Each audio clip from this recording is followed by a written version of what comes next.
Сәлеметсіңдер ме оқушылар? Бүгінгі сабағымыздың тақырыбы сырымда толы бастаған ұлт-азаттық қозғалыс.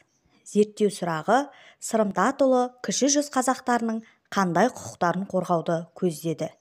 Оқу мақсаты: халықтың отаршылдыққа қарсы ұлт-азаттық күресінің себептері мен салдарын анықтау. Сырымда толы көтерілістің басшысы. Ол 1742-1802 жылдар аралығында өмір сүрген. Зерттеулерге қарағанда Батыс Қазақстан облысы Тайпақ ауданында дүниеге келген.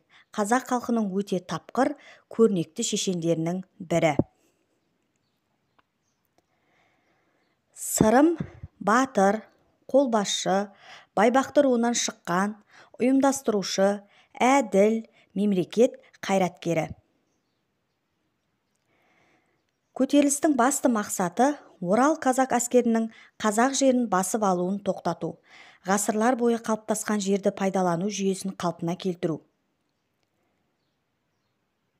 Енді оқушылар көтерілістегі басты оқиғаларға тоқталып өтейік. 1778 жылы Сырым Датұлының балалары Орал казактарымен қақтығыста қайтыс болды. 1783 жылы Сырым Датұлының қазақ әскерлерімен алғашқы қақтығысы болды. 1784 жылы Сағыз өзенінің бойында Сырым әскерінің саны 1000-ға жетті. 1785 жылы Сахарная бекінісіне шабуыл кезінде Сырым жағынан Айшуақ сұлтан тұтқынға түсті.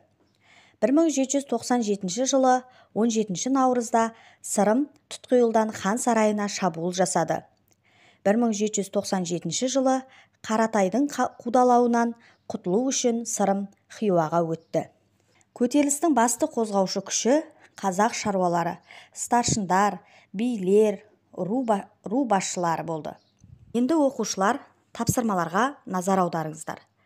Бірінші, көтерілістің себептерін кілт сөздермен толықтырып, дәптерге орындаңыздар. Екінші, кім жылдам ойыны бойынша кестені толтырыңыздар. Үшінші тапсырма: көтерілістің мақсатын, қозғаушы күшін, тарихи маңызын анықтап, сызбаны толтырыңыздар. Төртінші тапсырма: иә немесе жоқ тапсырмасын ауызша орындаңыздар.